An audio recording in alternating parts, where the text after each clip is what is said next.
ነገሩ የሆነው በ1928 ዓመተ ምህረት ነው። በዚህ ወቅት ገና ተማሪ ነበርኩ። በአንድ የትምህርት ቤት ጓደኛዬ አማካኝነትም ቸኑ በተባለች ከተማ በተዘጋጀ አንድ የመነቃቃት ስብሰባ ላይ እንድሰብክ ተጋበዝኩ። ቸኑ ከምኖርባት ከፋቾ ከተማ 180 ማይል ትርቃለች። እኔም ጓደኛዬን ለዚህ ጉዞ ምን ያህል ገንዘብ እንደሚያስፈልገኝ ጠየቅኩት። እርሱም 70 ወይንም 80 ዶላር እንደሚያስፈልገኝ ነገር ግን ለመመለስ ከዚያ ያነሰ እንደሚጠይቅ ነገረኝ። እኔም ግብዣውን ከመቀበሌ በፊት ወደ ቸኑ መሄድ እችል እንደሆነ እግዚአብሔርን ልጠይቅ አልኩት። በዚህም ተስማማንና ተለያየን። በዚህ ጊዜ በእጄ ላይ አንድም ሳንቲም እንኳን አልነበረኝም። ከዚያም እግዚአብሔርን ወደ ቸኑ መሄድ ይፈልግ ከሆነ ገንዘብ እንዲሰጠኝ ጸለይኩ። ጌታም ገንዘብ ይሰጠኝ ጀመር። ገንዘብ ማግኘት ስለጀመርኩም ወደ ቸኑ ለመሄድ ወሰንኩ። ነገር ግን ያገኘሁት ገንዘብ ጉዞ ከሚጠይቀው በሁለትና በሶስት እጥፍ የሚያንስ ነበር።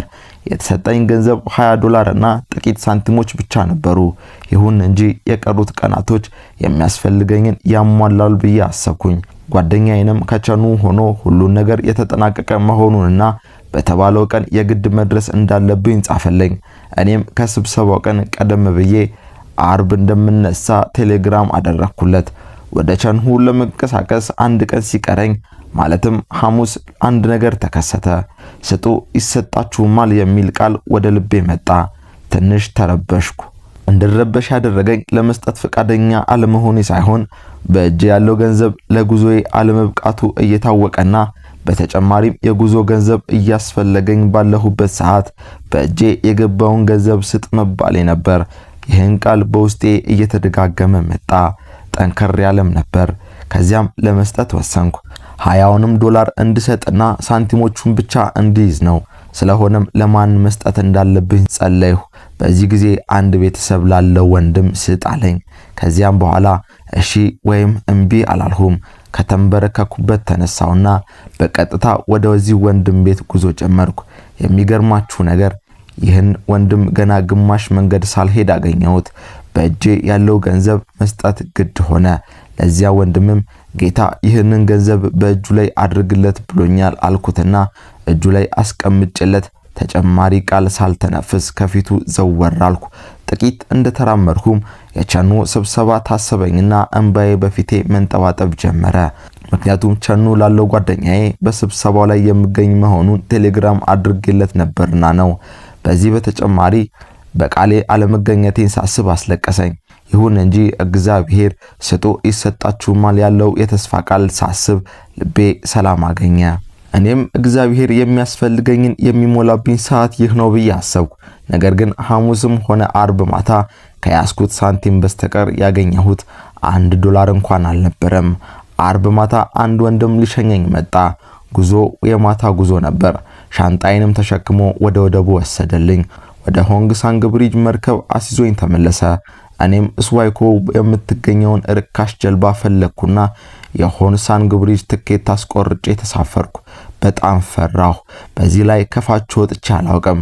እርግጥ ነው ስዋይኮ ከፋቾ ቅርብ ስለሆነች የሚያስጠይቀው የጉዞ ገንዘብ በሳንቲም ቤት ነው። ስለሆነም ስዋይኮ ለመድረስ የሚከፈለው በቂ ሳንቲም ነበረኝ። ከፍተኛ ዶላር የሚጠይቀው ግን ከዚህ በኋላ ያለው ጉዞ ነው። ያ ወንድም ሸኝቶኝ ከተመለሰ በኋላ እንቅልፍ እስኪወስደኝ ድረስ ጀልባዬ ውስጥ ሆኜ እንዲህ በማለት መጸለይ ጀመርኩ። ጌታ ሆይ እንግዲህ ስጥ ባልከኝ መሰረት ያለኝን በሙሉ ሰጥቻለሁ። ከዚህ በኋላ ያለው ኃላፊነት የራስህ ነው። ከተወሰነ ሰዓት በኋላ ሆንግ ሳንግ ብሪጅ ደረስኩኝ። ሆንግ ሳንግ ብሪጅ እንደደረስኩ ሌላ ጀልባ ለወጥኩ። ምክንያቱም ምናልባት በሌላ ጀልባ ላይ ቢያንስ የማውቀው ሰው አገኝ ይሆናል በማለትና እግዚአብሔርም የማውቀው ሰው ባገኝ የሚያስፈልገኝን ለመሙላት ቀላል ይሆንለታል ብዬ በማሰብ ነው። ይሁን እንጂ በዚህ በለወጥኩት ጀልባም ቢሆን የማውቀው ሰው ላገኝ አልቻልኩም። ስለሆነም ለመጨረሻ ሙከራ እንዲያው የማውቀው ሰው አገኝ ይሆናል በሚል እምነት የጀልባዋ መንቀሳቀሻ ጊዜ እስኪደርስ ከጀልባዋ ወርጄ ወደቡ ላይ ጥቂት ተዘዋወርኩ። በዚያም የማውቀው ማንም ሰው አልነበረም። ወደ ጀልባዬም ተመለስኩ።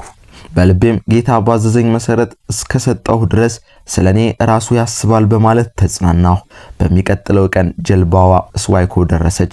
ከዚያም ለመጨረሻ ጊዜ ሌላ የግል ጀልባ መያዝ ነበረብኝ። ብዙ ገንዘብ የሚጠይቀውም ይህ ጉዞ ነበር። እስካሁን የጠየቀኝ ጉዞ በሳንቲም ቤት ስለነበር አልተቸገርኩም። ከዚህ በኋላ ግን ከ$80 ያላነሰ ያስፈልገኛል። በእጄ የቀረኝ ፍራንክ ደግሞ 70 ሳንቲም ብቻ ነበር። ሐሳቤ በሁለት ተከፈለ። እንዲህ ብዬ ጸለይኩ። ጌታ ሆይ አሁን እስዋይኮ ደርሻለሁ። ወደ ቻንው የሚሄድበት ገንዘብ ግን የለኝም። ስለዚህ ወደ ፋቾ እንድመለስ ባለችኝ ሳንቲም የመመለሻ ትኬት ልግዛ አልኩት። ወዲያውም እንዲህ ሲል ተናገረኝ። ለምን በርካሽ ዋጋ መሄድ የምትችልበትን ምቹ የሆነ መርከብ እንዲዘጋጅልህ አስጸልየም። ፍጹም ግልጽ ንግግር ነበር። ከሰው ጋር እንደምነጋገር ሆኖ ታወቀኝ።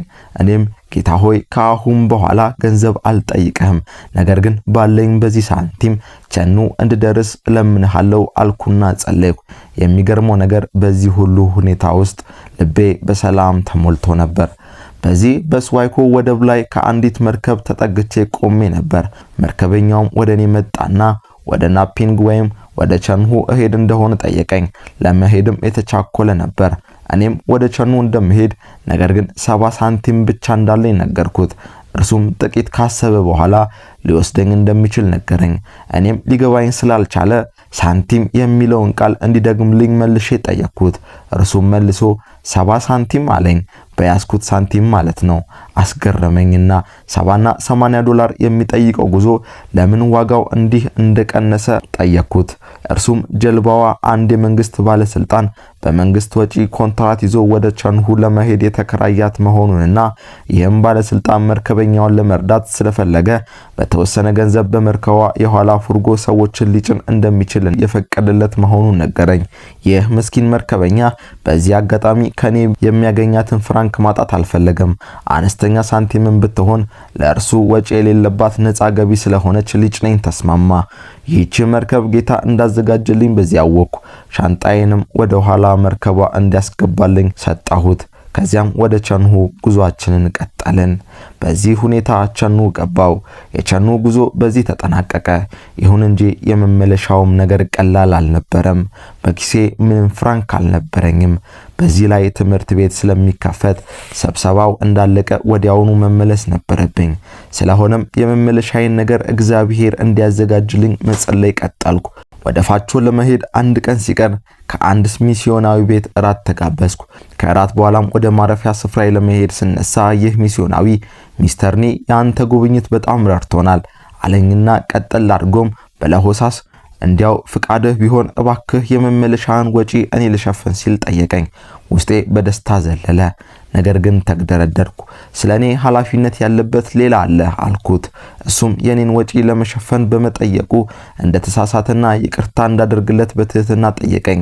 ከዚያም ገንዘቡን ወደ ኪሱ መለሰና አሰናበተኝ።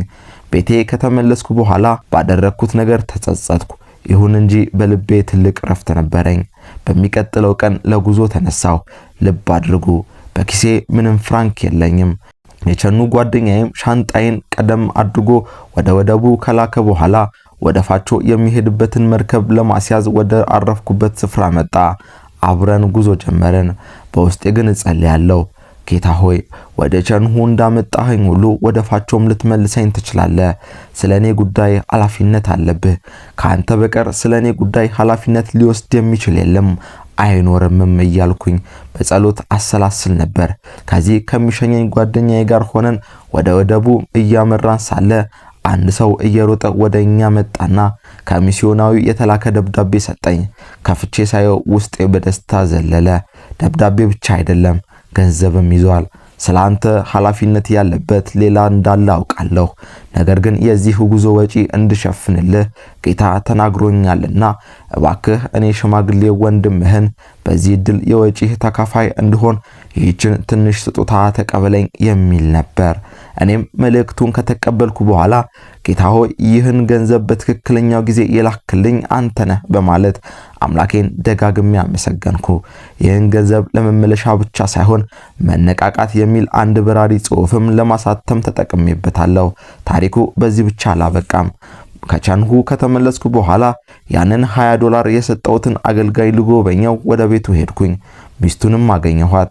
እሷም እንደተገናኘን በመጀመሪያ ያቀረበችልኝ ጥያቄ ወደ ቸኑ ከመሄደ በፊት $20 ለምን ልትሰጠን እንደወደድክ ብትነግረኝ የሚል ነበር። እኔም እግዚአብሔር እንድሰጣችሁ ስለተናገረኝ ነው አልኳት። እሷም እንዲህ በማለት በዚህ ወቅት የነበረውን ሁኔታ መሰከረችልኝ። በዚያ ምሽት የመጨረሻ እራት ብቻ ነው የነበረን። ከዚያ በኋላ ምን እንደምንመገብ አናውቅም ነበር። ስለሆነም ጌታ እግዚአብሔር የሚያስፈልገንን እንዲያዘጋጅልን ለ3 ቀን በጌታ ፊት በጸሎት ቆየን። እግዚአብሔርም አንተን ገንዘብ አስይዞ ላከልን። በሰጠህንም ገንዘብ እግዚአብሔር ሌላ እስኪያዘጋጅልን ድረስ የሚቆይ ሩዝና የምግብ ማብሰያ ጋዝ ገዛንበት አለችኝ። እንግዲህ ከዚህ ምስክርነት አንድ ነገር ማስተዋል ይቻላል። ይህም ጻድቅ በእምነት በሕይወት የሚኖር መሆኑን ነው። በዚህ መጽሐፍ ይህንኑ ሕይወት እናያለን።